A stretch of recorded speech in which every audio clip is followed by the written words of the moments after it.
Can I say that? Can I say that? I know. That's what I was just told. That's what he said. I didn't say that. Well, once again, good afternoon. We've had an opportunity to meet with our team and our community partners and stakeholders with regards to Hurricane Michael. We've had a briefing. We've staged what our efforts will be between now and this same time on tomorrow. We've got a weather update that we'll just mention briefly. There are impacts for the storm expected sometime after midnight, but rain is likely early tomorrow. Tropical storm warnings are in place. We've also had a tornado watch until tomorrow. And with regards to our immediate response efforts, I'm going to turn it over to our EMA Director at this time, Chief James. Immediately what we're going to be doing is we're going to open a shelter this afternoon at 6 o'clock at Blythe Community Center for any citizens that want to go ahead and go early and get themselves out of the high winds that are coming in. 311, if you need transportation to a shelter, you call 311 and we'll reach out to our public transit system to assure that you can get to a shelter. Pets for evacuation can be brought to the shelter and will be sheltered at the Mac Lane facility. Augusta departments are preparing for the impact. We've been giving sandbags out since 1 o'clock today out on Tobacco Road. Garbage collection will be suspended tomorrow. The garbage that would have been picked up tomorrow will be picked up on Friday, and Friday's garbage will be picked up on Saturday. And we ask that the citizens don't leave their garbage cans out on the street on Thursday in the high winds, because there's no telling where your garbage can may end up being. Transit services will be suspended on Thursday. Animal services will suspend owners surrendering pets to animal control. And Augusta government operations are closed for the public for non-essential personnel. And for the essential personnel, there will be a 2-hour delay on Thursday. Public notice. We do want you to know that if we end up with sustained winds of 45 miles an hour or above, we may run into situations where first responders only respond to life-threatening emergencies.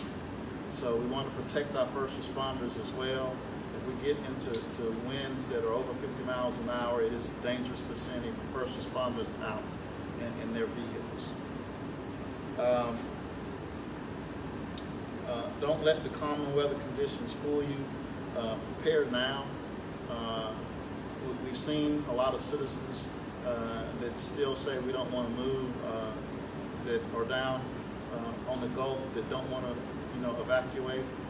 This is a very fast-moving storm, and so while it may look very calm out there now and calm this evening, when a storm does come, it's going to come in quick. We are concerned about, as the mayor said, that we're under a tornado warning, and we are concerned that we were informed by the National Weather Service that there will not be a lot of notice if a tornado comes in this type of condition. And very important, do not walk through floodwaters. Do not try to drive through any floodwaters. And at that, anything? Thank you. Again, I want to extend thanks to the media for assisting us with getting our messages out. All of the decisions that we've made so far are really geared toward ensuring the safety of our public. We really want to minimize the number of cars that are out on the road in these conditions. What we would anticipate if things are as have been forecast, that while the rain and wind may have subsided pretty substantially by 8 o'clock or so tomorrow, there would be residual debris, standing water, etc., that would be treacherous to drive through. So that's the reason that we've made the decisions we have. We really want to minimize the number of folks on the road. Also want to give room for our crews and so forth that have to be working to try to get things prepared, that they have the room and space to do that. So please take heed to those warnings. Again, as the Chief indicated, please drive through any standing water. Things are often much deeper than they appear. Also, if our personnel do have to give instructions, please listen very, very carefully because we offer those instructions for your health and safety. That is all I have. We'll take questions.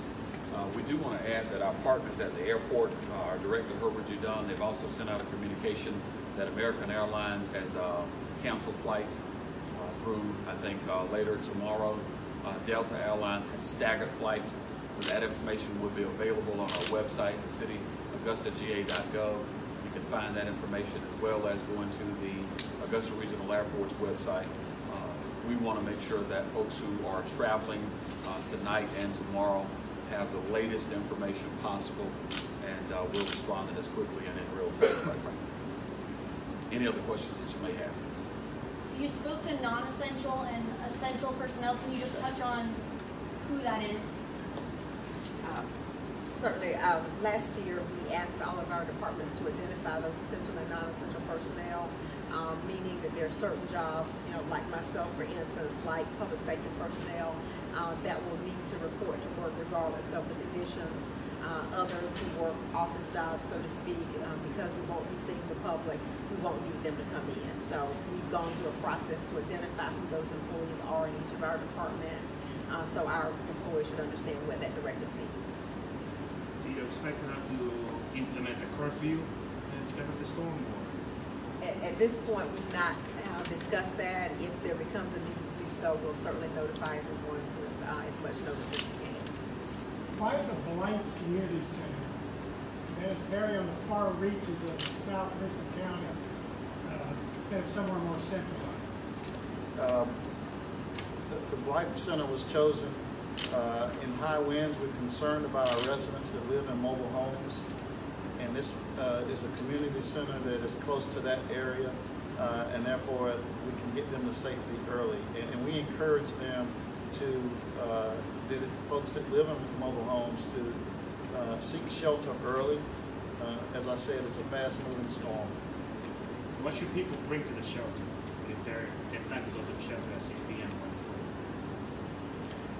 They definitely should be prepared to stay through Thursday night, and possibly longer, depending on what the effects of the storm may be. So we still have to do some damage assessment after the storm passes through, so to tell how bad our community is affected.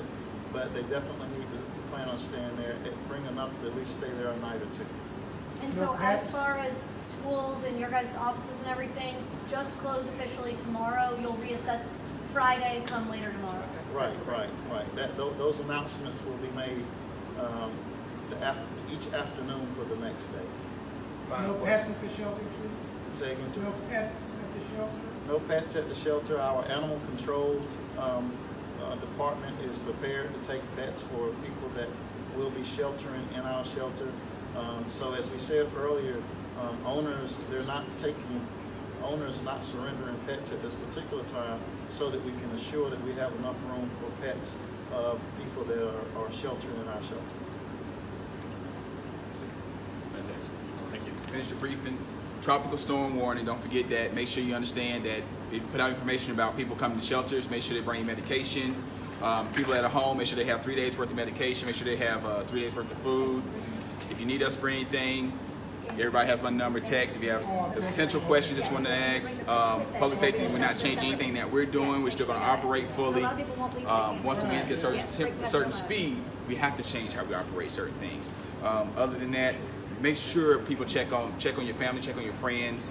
Those are things that we want to make sure that gets out when y'all put out your message. All right. Did you hear that? Did you guys hear it? Pets are allowed. Bring your pets to the shelter. We'll take them from there to the Mac Lane facility. You guys will do the Yes. Yes. And So bring your pet with you. We'll just bring them to the other facility. And contact 311 in case people do not have the ability to transport to the facilities. Transportation is setting up certain locations and things to be able to pick up for transportation. It's going to be open at 6, right? It opens up tonight at 6 o'clock. Yes. What's the other center, McLean? It's the Mac Lane Animal Services facility. Gotcha. They'll take the pets. They take the pets, and remember, media is not allowed at the Blythe Center. Outside is fine, but you cannot come inside. All right.